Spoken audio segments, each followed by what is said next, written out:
Okay, gentlemen. Short and sweet.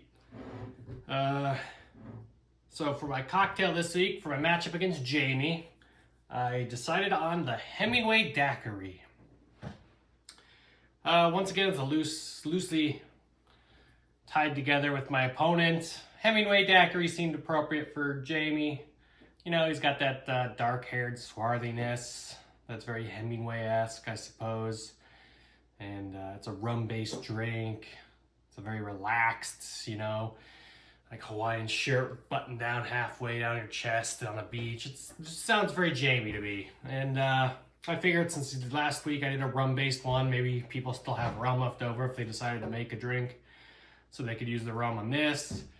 And it's almost the end of summer, so these nice, fun rum drinks are going to be going out of style soon. So what you'll need for this is 2 ounces of white rum, half an ounce of Luxardo maraschino liqueur. If you don't have that, that's fine. You can just use half an ounce of simple syrup instead. That's basically what this is being used as. That's what makes it a Hemingway. It's a regular daiquiri if you don't use that, I suppose. 3/4 of an ounce of fresh lime juice and half an ounce of fresh grapefruit juice. All right. So we're using fresh juices, so we will once again use a shaker instead of just a stirring glass, because as I've said before, you want to shake it if it's going to be using fresh juice. So 2 ounces of the rum. Again, it calls for white rum, but whatever rum you have is fine. Half an ounce of the maraschino liqueur. 3/4 of an ounce of fresh lime juice. Maybe next time, half an ounce of the grapefruit juice. Maybe for the next video, I'll show you a little clip of how I juice grapefruits and limes and lemons and stuff. There's a neat trick to it. You guys probably already know it though. So anyway, put it all in there.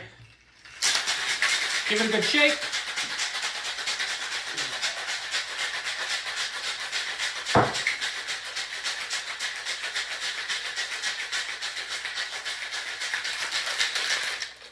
All right.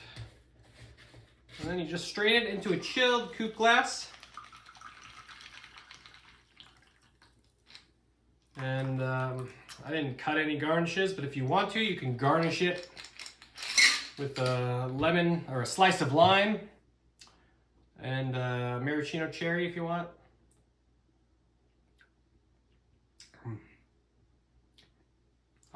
Yeah, that's a Hemingway Daiquiri. I think it's better than like your strawberry blended daiquiris and stuff. It's not as sweet.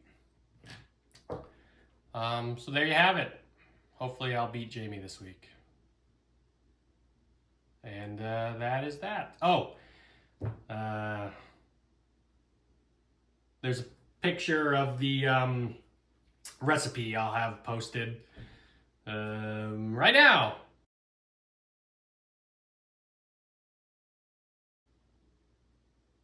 And that was the picture of the recipe, in case you didn't follow along with my ramblings. And then now we'll just cut away to a video I recorded earlier as a bonus. Have a good weekend, guys. All right, guys. There's a little bonus kind of video since I'm not going to be answering any questions this week with my video.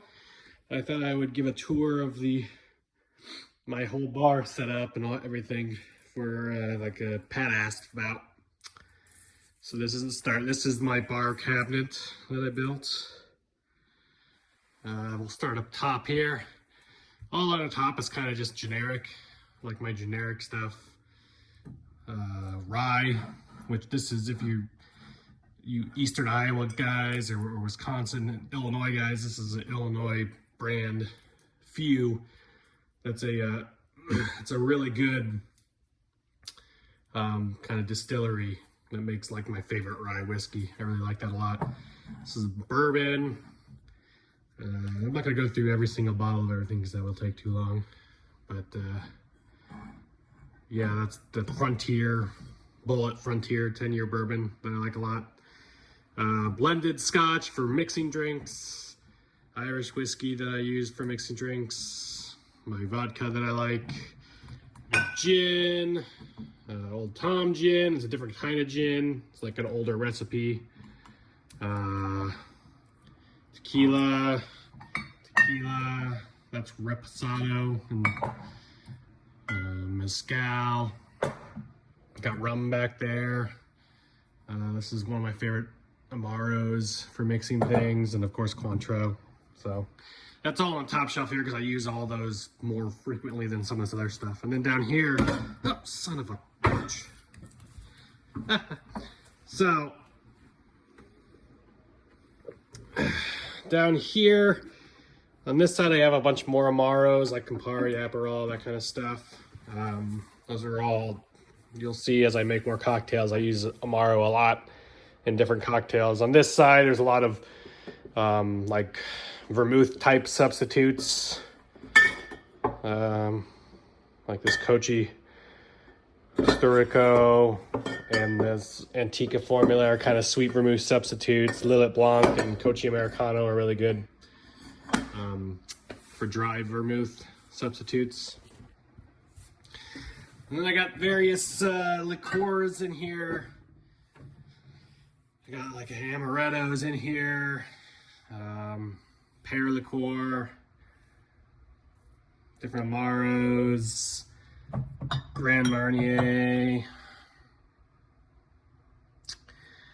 So yeah, you know, there's a lot of just different things. Herb Saint, which is kind of a absinthe. I have absinthe here as well, but Herb Saint's kind of a substitute for absinthe that I kind of like a lot more. But these are all just various things that I use to make cocktails, obviously. I have some of my bitters, different types of bitters and mixtures and stuff, and wine glasses, all that stuff. God damn it. Haha, you can tell I made this myself. Down here, yeah, again, usually I have wine down here. I got a few Amaros and stuff just because I have a lot of backup extras. This is like beer fridge. And then over here, this is a rotating scotch or rotating whiskey. I always have a different bottle. And then I go through, like right now I got the Balvenie Doublewood, one of my favorite scotches. That's not too expensive if you want like a really phenomenally good quality scotch for less than $90 a bottle. Balvenie is really good. 30-year-old port is really good stuff. 25-year-old Armagnac, which is like a type of, kind of like cognac. It's a type of brandy that comes from the Armagnac region in France. It's really good. Underneath the bar cart is just where I have a lot of doubles, extra bottles or things that I don't really use a whole lot, like my Aviz and Banal, that kind of stuff. Yeah, so over here's a wine rack where we keep all of our wines that we like. And then in this cabinet here, this is a cabinet my grandfather made. It's in a lot better condition than the one I made. Down here is where I keep my expensive scotch that I don't want when I have strangers over to the house. If they want to invite themselves to a glass of whiskey, they won't invite themselves to a glass of my favorite whiskeys. So I keep them hidden in here so people can't see them. So, yep, that's the bar. Kind of spread out everywhere. All right, I'm gonna go catch my breath and rest, fuckers.